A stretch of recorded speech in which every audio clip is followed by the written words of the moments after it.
साथ के साथ इन्हें अपनी कॉपी पर लिख रहे होंगे और तैयारी भी कर रहे होंगे। तो क्वेश्चन नंबर 8 देखते हैं कि क्वेश्चन नंबर 8 क्या कहता है। क्वेश्चन नंबर 8 कहता है CuNH3 का होल 4 SO4 में Cu की ऑक्सीकरण संख्या ज्ञात कीजिए। तो क्वेश्चन नंबर 8 हम सॉल्व करेंगे, आप समझें। क्वेश्चन नंबर 8 कहता है CuNH3 का होल 4 और SO4 में Cu की ऑक्सीकरण अवस्था पूछी है, Cu की। तो बेटा आप सभी लोग जानते होंगे किस तरीके से निकालते हैं, कैसे निकालते हैं।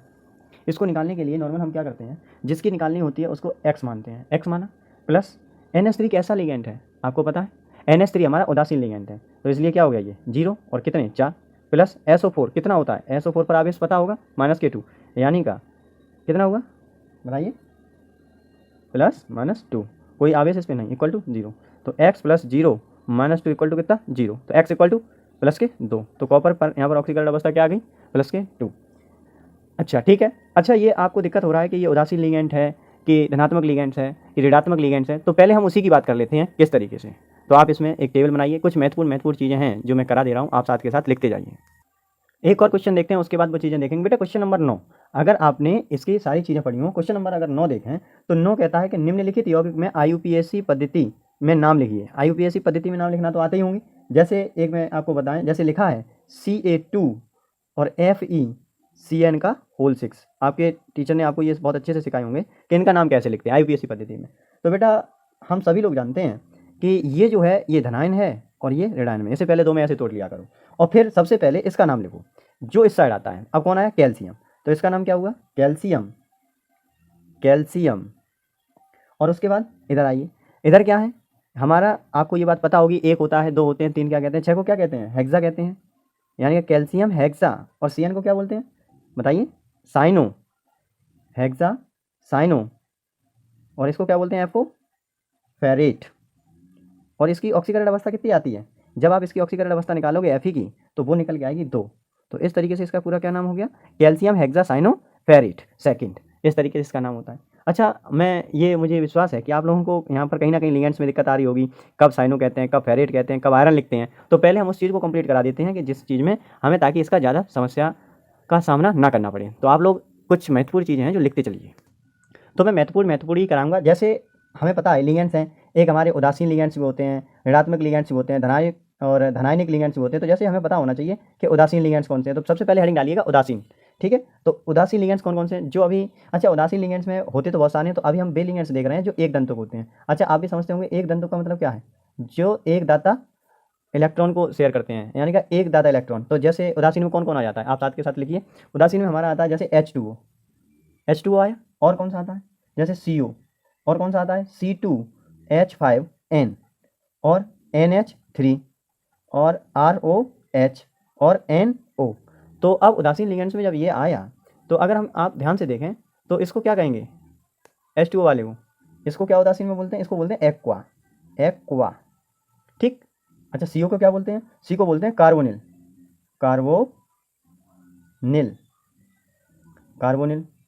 और ये क्या होता है C2H5N, ये होता है पिरिडीन। और नॉर्मली ये NH3 एमीन। और ये फंक्शन ग्रुप क्रियात्मक समूह कौन सा होता है बताइए, ये क्रियात्मक समूह होता है एल्कोहल का, ये कौन होता है एल्कोहल। और ये NO नाइट्रोसिल। तो अभी के लिए जो हमारे एक दंतुक जितने महत्वपूर्ण हैं हम ये याद कर लें कि हमारे क्या हैं, ये उदासीन लिगेंड्स हैं। यानी का उदासीन में H2O एक्वा हो गया, CO कार्बोनिल हो गया, C2H5 पेरिडीन हो गई, NH3 एमीन हो गई, ROH क्या हो गया एल्कोहल हो गया, NO क्या हो गया नाइट्रोसिल हो गई। अब ऐसे ही उदासीन में अगर हम यहीं पर बात करें किसकी, ऋणात्मक की, तो हम ये भी लिख लें आराम से कि ऋणात्मक लिगेंड्स। पहले तो हमें ये याद होनी चाहिए कि उदासीन लिगेंड्स कौन से हैं और ऋणात्मक लिगेंड्स कौन से हैं। तो ऋणात्मक में हमारे कौन कौन से आते हैं, ये भी एक दंतुक वाली बात कर लें। आपने सुना होगा जैसे F-Cl- chlorine, fluorine, bromine, iodine, इस तरीके से I-। तो इसमें F- का मतलब क्या होता है पता, फ्लोरिडो। Cl को क्या बोलेंगे, क्लोरिडो, और I को क्या बोलेंगे, आयोडाइडो। जैसे एक और होता है SO4 2 नेगेटिव, तो इसको लिखते हैं सल्फेटो। अगला होता है NH2 नेगेटिव, इसको पढ़ेंगे एमिडो। और इम्पोर्टेंट अभी लिखा रहा हूँ। जैसे बेटा एक और लिखा है Br नेगेटिव, यही आगे यूज होंगे हमारे, इसको बोलेंगे ब्रेमिडो, ब्रेमिडो। और जैसे OH minus hydroxo, hydroxo, hydroxo. जैसे SCN नेगेटिव, इसको क्या बोलेंगे, इसको बोलेंगे थायो साइनाइट, साइनेटो, आइसोसाइनाइट। अब लिखा हो अगर NO2 नेगेटिव तो इसको बोलेंगे नाइट्रो। ठीक, आप समझिए बात को। जो इम्पोर्टेंट है अभी बोर्ड के पर्पज से उस हिसाब से देख लेते हैं। फ्लोराइड हो गया, क्लोराइड हो गया, आयोडाइड हो गया, सल्फेट हो गया, इस तरीके से, क्योंकि ये नाम में काम आगे काम आने वाले हैं। ठीक है, अब जैसे ये धनात्मक कुछ उदासीन हमने लिख लिए, कुछ ऋणात्मक लिख लिए। अगर आप चाहें तो इसी तरीके से हम धनायन वाले लिख सकते हैं। धनायन और धनायन में कौन से वाले, जो एक दंतों को। तो जैसे बेटा किसी ने लिखा NO प्लस, NO प्लस का नाम क्या होता है, NO प्लस का नाम होता है नाइट्रोसिलियम, नाइट्रोसिलियम। ठीक, अब आगे देखिए, अब जैसे कहीं भी लिखा मिल जाए H3O पॉजिटिव, इसको क्या लिखेंगे, तो इसको लिखेंगे हाइड्रोनियम। ठीक, और आगे जैसे एक और लिखा हो NH2 single bond NH3 plus, इसका क्या नाम लिखते हैं बताइए, हाइड्रोजीनियम, जीनियम। तो अभी के लिए इतना ही याद रखें, और जैसे जैसे हमें ज़रूरत पड़ती जाएगी हम वैसे वैसे आराम से लिखते जाएंगे। ठीक है, तो इसमें क्या हो गया, ये इस तरीके से उदासीन और ये इंपॉर्टेंट है। आप इन्हें लिख लीजिए और साथ के साथ अभी इतने इतने याद करते चलिए। ठीक है, इससे कुछ हमें मदद मिलेगी आगे के प्रश्न करने में, तभी तो हम प्रश्न करा पाएंगे। पहले ये इंपॉर्टेंट चीज़ें हमें क्लियर होनी चाहिए कि एक्वा है, एक्वा लिखेंगे कि हाइड्रोनियम लिखेंगे, क्या लिखेंगे, कैसे लिखेंगे, ये पता तो हो। यानी कि जब तक ऑक्सीकरण अवस्था नहीं निकाल पाएंगे तब तक आगे के भी प्रश्न नहीं हो पाएंगे, चाहे BBT हो चाहे CFT हो। यानी कि उसकी ऑक्सीकरण अवस्था तो निकालनी जाएगी, तो ऑक्सीकरण अवस्था के लिए हमको क्या मालूम कि कब माइनस का वन लें, कब प्लस का टू लें, कब क्या लें, कब माइनस लें, कब प्लस लें। तो इस तरीके से हमको ये पहले से पता होना चाहिए, तभी हम इसके IPSC नाम पद्धति भी लिख पाएंगे। तो जब इनकी नाम लिखेंगे तो उसमें हमें इन सब चीज़ों का हमें याद रखना होगा कि किस तरीके से किसका नाम लिखा जाए, वरना हमको नाम लिखने में बहुत ज़्यादा समस्या का सामना करना पड़ेगा। तो हम ऐसे समझो, जैसे ऋणात्मक लिगेंड्स हों तो लिगेंड्स का नामकरण कैसे लिखा जाता है, मैं थोड़ी सी मदद करूंगा आपकी। आप लोग इस चीज़ को समझते रहिए और देखना लास्ट तक आपको पूरी इसकी IPSC नाम लिखना आ जाएगा। जैसे बेटा एक बात समझो कि यदि ऋणात्मक लिगेंड्स हों, कौन से लिगेंड्स हों, ऋणायनी, आप लिखना थोड़ा शुरू करें मेरे हिसाब से, मैं जैसे करा रहा हूँ। ऋणायनी लिगेंड्स, ऋणायनी लिगेंडों के नाम लिखने हेतु उसके नाम के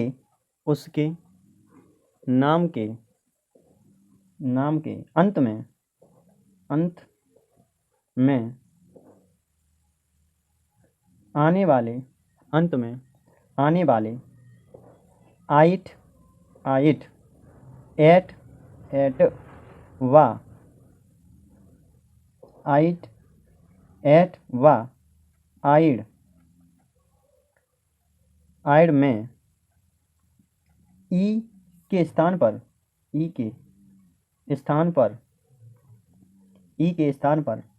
ओ रख दिया जाता है। जैसे क्या कह रहा हूँ समझो, जैसे लिगेंड्स है हमारा, मान के चलो लिगेंड्स है H माइनस, तो इसको क्या लिखेंगे, वैसे इसका नाम ऐसे एक टेबल बना लो, मैं बता रहा हूँ। एक टेबल इस तरीके से बनाएं कि यहाँ पर एक लिखें हम लिगेंड्स, एक कॉलम क्या बनाए लिगेंड, और नीचे की तरफ लाइन खींचते चले जाएं, और दूसरी तरफ इसका दूसरा कॉलम बनाए जिसमें लिखें आयनिक नाम, मतलब उस लिगेंड्स का वास्तविकता में आयनिक नाम क्या है। ठीक, आयनिक नाम। और जब हम लिखते हैं तो लिगेंड्स के समय उसका क्या नाम लिखा जाएगा, लिगेंड्स का नाम, यानी कि आयनिक नाम अलग होगा और लिगेंड्स नाम अलग होगा। आयनिक नाम जैसे H माइनस, अब H माइनस में आयनिक नाम इसका क्या हो गया, हाइड्राइड, इसका नाम हाइड्राइड ही तो होता है, लेकिन जब लिगेंड्स के समय इसको लिखते हैं तो इसका नाम लिखते हैं हाइड्राइडो। ऊपर देखो यही बात बताइए कि नहीं, तो हाइड्राइड का नाम क्या हो गया, हाइड्राइडिडो। ठीक, अब ऐसे ही अगर दूसरा मैं बोलूँ, मैं बोलता हूँ O पर चार्ज कितना -2, इसको वैसे बोला जाता है ऑक्साइड, क्या बोला जाता है, ऑक्साइड। लेकिन जब लिगेंड्स की तरह कार्य करे और लेकिन जब लिगेंड्स की तरह लिखा जाता है तो इसको लिखा जाता है ऑक्साइडो, ऑक्साइडो यानी कि ऑक्साइडो। अगला आ गया O2 और जिस पे चार्ज कितना -2, इसे हम लोग बोलते हैं पेरोक्साइड। ठीक, लेकिन जब लिगेंड्स की तरह लिखा जाता है तो इसे लिखा जाता है परऑक्सो। अगर ऐसे ही NH2 नेगेटिव लिखें, नेगेटिव का कितना, वो सॉरी NH2 नेगेटिव लिखें, इसे बोला जाता है क्या, एमिडो। और जब इसे एमिडो बोला जाता है तो जब लिगेंड्स की तरह कार्य करता है तो इसे बोला जाता है एमिडो। ठीक, आगे देखिए, अब लिखा हो NH और इस पर आवेश लगाओ -2, इसे बोला जाता है इमाइड। और जब इमाइड और इमाइड को लिखा जाता है इधर इमीडो, इमीडो। इसी तरीके से अगर लिखा हो HCN नेगेटिव, ये होता है थायोसाइनाइटो, थायोसाइनाइट। और उधर लिखा जाता है तो उधर लिखा जाता है थायोसाइनेटो, थायोसाइनेटो। क्लियर है यहाँ तक? अच्छा, अगर इसी को उल्टा करके लिख दिया जाए, क्योंकि ये कैसा है, ओबेदंतिक लिगेंड्स है, तो इसे NCS नेगेटिव अगर लिखा जाए तो इसे बोला जाता है नॉर्मली आइसो थायोसाइनाइट, थायोसाइनेट, यानी कि यही इसके आगे आइसो लग जाता है। और इसमें भी आगे क्या हो जाता है, केवल इधर भी आइसो लग जाता है, बाकी का यही रहता है क्या, थायोसाइनाइटो, साइनेटो। इस तरीके से, मतलब जो ऊपर था वही था, लेकिन एक नया टर्म जुड़ जाता है जिसका नाम क्या है, आइसो है। क्लियर यहाँ तक? इस तरीके से है। अब हम जैसे F नेगेटिव है, आपको बताया था, वैसे इसका क्या नाम होता है, इसका नाम होता है फ्लोराइड, यही नाम होता है फ्लोराइड। लेकिन जब हम लिखते हैं तो क्या लिखते हैं, हम लोग लिखते हैं फ्लोरिडो लिखते हैं। इसी तरीके से Cl माइनस का क्या होता है, क्लोराइड, और लिखते क्या है, क्लोरिडो। इसी तरीके से क्लोरिडो, बेटा इधर क्या, क्लोरिडो आप लिखें Br नेगेटिव। अब Br नेगेटिव हम लोग क्या करते हैं, Br नेगेटिव में लिखते हैं ब्रोमाइड, ब्रीमोडो, आई के लिए आयोडीन, आयोडाइड, तो आयोडाइडो। इस तरीके से अब हम थोड़े बहुत बेसिक आइडिया मिल गया होगा, बाकी चीज़ें नाम के लिखते समय बताएंगे कि इसको किस तरीके से लिखेंगे, वरना आप बोरियत हो जाएंगे, बोर होते चले जाएंगे। तो इस तरीके से कुछ क्वेश्चन करते हैं, देखते हैं आज क्वेश्चन नंबर 10। तो क्वेश्चन नंबर 9 हम उधर कर चुके हैं, 10 में हमसे पूछा निम्नलिखित के IPSC नाम लिखिए, तो हमें इसका IPSC नाम लिखना है। बेटा इसको थोड़ा प्रैक्टिस करेंगे, हो सकता है तब आप समझ पाएं, अभी आपको बोरियत ये क्लास लग रही होगी, तो इसलिए मैं इस पर दोबारा से लौटाया कि इसका IPSC नाम लिखिए। चलो लिखते हैं। तो इसका IPSC नेम क्या होगा, इधर देखें, ये क्या लिखा है, ये क्लोरो लिखा है, ये क्या, अच्छा Cl को क्या बोलते हैं, क्लोरो बोलते हैं। पहले जौन सा पोर्शन पढ़े, इसे प्लस समझो और इसे माइनस, तो सबसे पहले हम इस वाले पोर्शन का नाम लिखते हैं। जब ब्रैकेट से बाहर वाली बात लिखी हो आगे, तो पहले लिखेंगे इसको, ठीक। तो इसको समझिएगा आप, तो इसको कैसे करें, तो यहाँ पर ये क्या लिखा है, क्लोरो लिखा है, यानी का C क्लोरो, और यहाँ क्या लिखा है, एमीन लिखा है, यानी का एमीन। अच्छा अब बताइए ABCD में C पहले आता है कि A, क्या पहले आता है, A आता है, तो सबसे पहले हम ये वाला चीज़ लिखेंगे, इसके बाद इसको लिखते हैं C, है ना। तो एमीन कितने हैं, 5 हैं, तो इसको 5 को क्या बोलते हैं, पता होगा, क्या बोलते हैं, पेंटा एमीन, और फिर उसके बाद क्लोरो, और उसके बाद ये क्या है, कोबाल्ट। अच्छा आपने ऑक्सीडेशन स्टेट निकाली, अगर आप इसकी ऑक्सीडेशन स्टेट निकालोगे तो वो आएगी 3, तो वो रोमन शब्द में ऐसे लिखते हैं। और बाकी ये कोष्टक से बाहर इसको कैसे लिखोगे, इसको लिखोगे क्लोराइड, यानी का इसका क्या नाम हो गया, पेंटा अमीन क्लोरो कोबाल्ट थर्ड क्लोराइड। तो इस तरीके से इसका नाम लिखते हैं। बात यहाँ तक क्लियर है, बताइए, ठीक है। अब देखते हैं क्वेश्चन नंबर 11। क्वेश्चन नंबर 11 क्या कहता है, नहीं इसी का एक और पार्ट था, 10 का सेकंड पार्ट है, उस क्वेश्चन को करते हैं। वो क्वेश्चन कहता है PTNS3 का होल ट्वाइज Cl और NO2। अब इसका नाम देखो बेटा, ऑक्सीकरण अवस्थाएं आप निकालते चलें कैसे आई हैं, ठीक है, उसकी प्रैक्टिस होती रहेगी। अगर आपको यहाँ पर दिक्कत होती है तो कमेंट बॉक्स में जरूर लिखें, मैं उसका समाधान या फिर एक वीडियो में ऑक्सीकरण संख्या निकालना सिखाएंगे। तो आप इसको देखिए, ये क्या लिखा है, एमीन लिखा है कि नहीं लिखा है, और ये क्या है क्लोरो, और ये क्या है नाइट्रो, यानी का ये लिखा है नाइट्रो, समझते चलना, और ये लिखा है क्लोरो, ये लिखा है एमीन। तो बता कौन पहले आता है, एमीन आता है, फिर C आता है, फिर N आता है। तो इसी तरीके से लिखते जाओ। एमीन कितने हैं, 2, तो 2 के लिए क्या लगाते हैं, di amine chloro di amine chloro nitro, और फिर आगे क्या लिखेंगे, नाइट्रो, बोलो PT किसका होता है, प्लेटिनम। और ऑक्सीकरण की संख्या कितनी निकल गई, 2। आप वीडियो को रोककर ऑक्सीकरण संख्या निकाल सकते हैं, दिक्कत आए तो हमें जरूर बताइएगा, हम दूसरी वीडियो में बताएंगे, ठीक। अब देखते हैं क्वेश्चन नंबर 11। क्वेश्चन नंबर 11 क्या कहता है, सेम इसी तरीके से है, निम्नलिखित के IPSC के नाम लिखिए, यानी का NiNH3 का होल 6, और क्या है Cl2। इसका हमको क्या लिखा रहा है, नाम लिखा रहा है, आप इसका नाम लिखिए। फिर वही बात आ जाती है, एमीन लिखा है, कितनी है, 6 हैं, तो सबसे पहले इसका नाम लिखिए। 6 को क्या बोलते हो, हेक्सा, अब तो याद हो गई होगी ना, हेक्सा एमीन, इसको क्या बोलते हो, निकिल, हेक्सा एमीन निकिल।